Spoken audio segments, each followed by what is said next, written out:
Lord Krishnanaman to all of you. This is Rachi Jain.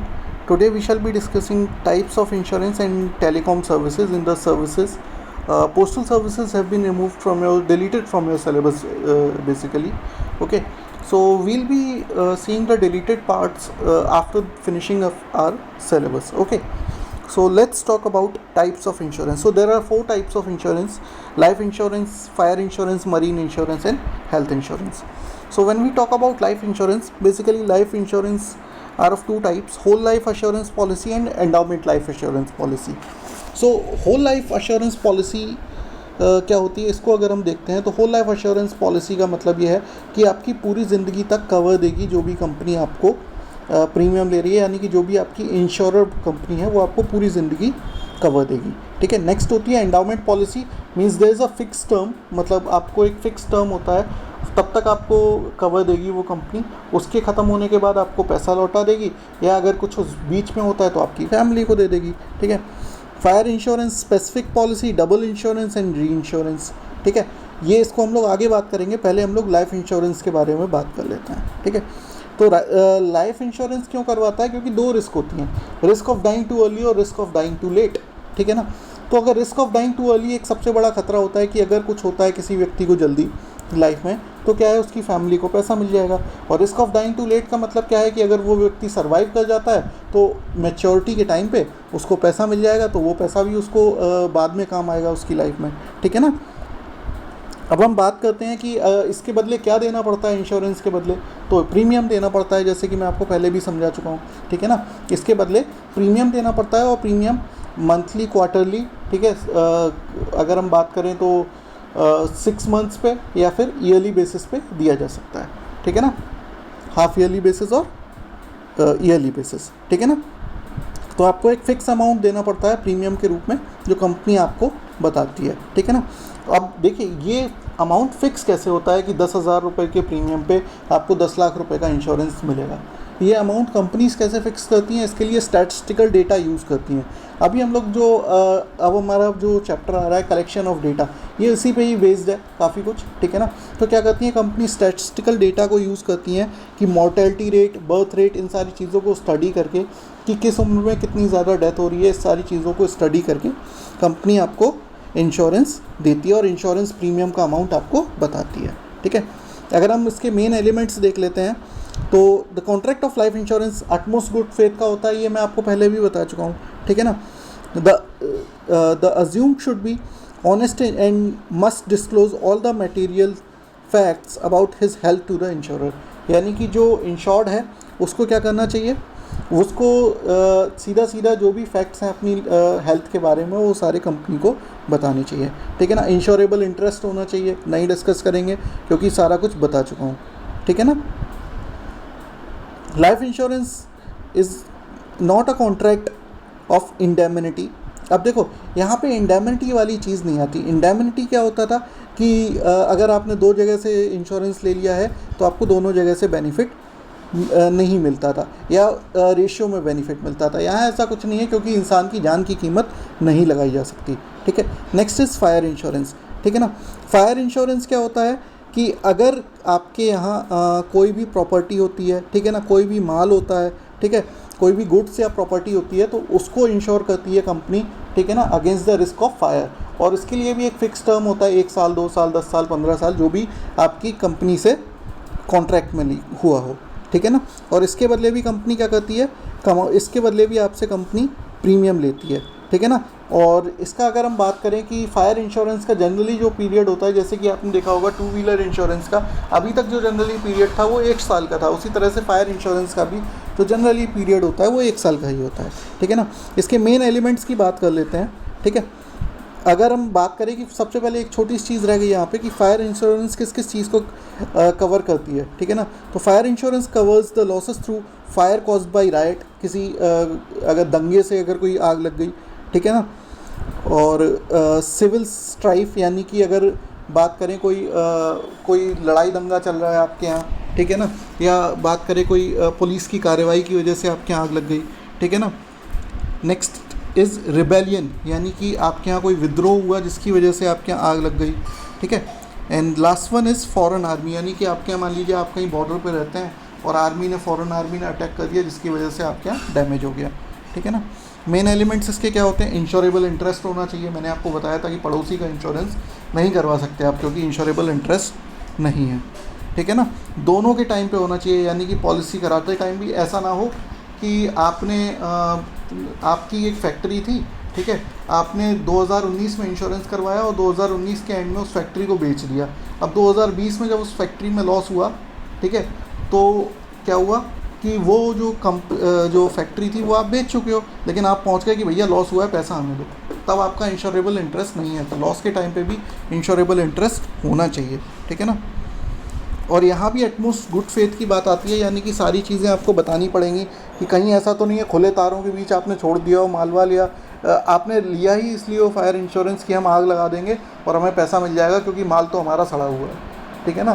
तो अगर ऐसा होता है कि कंपनी को इसके बारे में कुछ भी पता लग जाता है ऐसी चीज़ों के बारे में, ठीक है, तो कंपनी आप पे क्लेम कर सकती है और कंपनी कोई पैसा नहीं देगी आपको, ठीक है।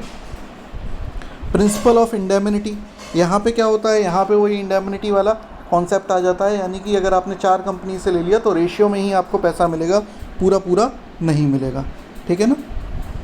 The compensation is paid only when the loss is due to fire, ठीक है ना। अगर बात करें कि यहाँ पे उसी वजह से जब तक इंश्योरेंस मतलब लॉस नहीं होगा तब तक आपको इंश्योरेंस नहीं मिलेगा। लेट्स से आपका पानी में डूब गया, बाढ़ आ गई, तो बाढ़ से आपको इंश्योरेंस का पैसा नहीं मिलेगा क्योंकि वो था फायर इंश्योरेंस, ठीक है। नेक्स्ट है हमारा marine insurance. Marine insurance basically किनका होता है, जो जहाज़ वगैरह जो समुद्र वगैरह में जाते हैं, ये बेसिकली उनके लिए किया जाता है, ठीक है ना। इस मरीन इंश्योरेंस में क्या क्या चीज़ें कवर होती हैं, ठीक है, उसमें होता है कि स्टॉर्म की वजह से, यानी कि तूफ़ान आ गया समुद्र में, ठीक है ना, कोलिजन, भिड़ गई कहीं पे शिप जाके, ठीक है। नेक्स्ट होता है कैप्चर, किसी ने पकड़ लिया आपकी शिप, वो अब तो बहुत कम होता है खैर, कि किसी ने आपकी शिप को कैप्चर कर लिया, ठीक है।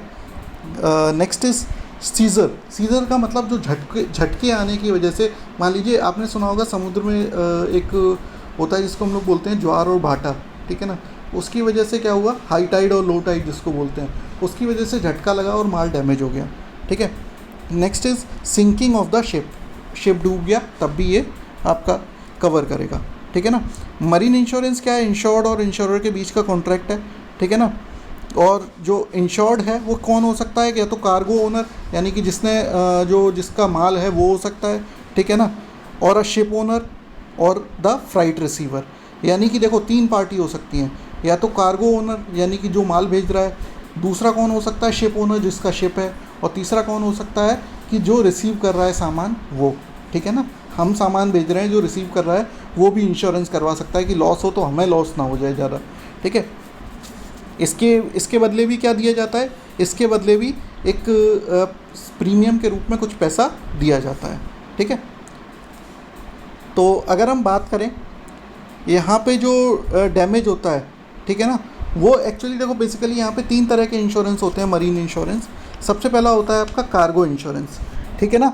इसमें क्या होता है कि गुड्स जितना भी है शिप पे, या जो पर्सनल बिलोंगिंग्स हैं क्रू की, उन सब चीज़ों का इंश्योरेंस होता है। क्रू और पैसेंजर की जो पर्सनल बिलोंगिंग है या जो माल है शिप पे, अगर कोई मालवाहक शिप है तो उसका इंश्योरेंस होगा, और अगर कोई लेट्स से कोई पैसेंजर शिप है, ठीक है ना, तो पैसेंजर की जितनी भी पैसेंजर और क्रू की जितने भी पर्सनल सामान है उनका इंश्योरेंस होगा।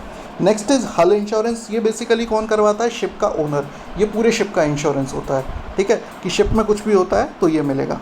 फ्राइट इंश्योरेंस यानी कि जो रिसीव कर रहा है प्रोडक्ट, ये वो करवाता है, ठीक है ना। फ्राइट यानी कि जो भाड़ा, फ्राइट का मतलब होता है भाड़ा, यानी कि जो भाड़ा दिया जा रहा है, ठीक है, वो इंश्योर्ड है कि अगर आपके माल को कुछ भी हुआ तो भाड़ा आपका वापस कर दिया जाएगा, ठीक है ना।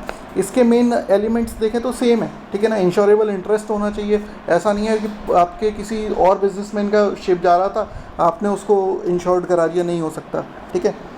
The contract of fire is also a contract of utmost good faith, sorry यहाँ पे मरीन इंश्योरेंस होना चाहिए। The contract of marine insurance is also contract of utmost good faith, यानी कि आपको बताना पड़ेगा, शिप में पता चला पहले से ही छेद हो, आपने उसे भेजा ही इसीलिए कि डूब जाए पैसा मिल जाए, ठीक है ना।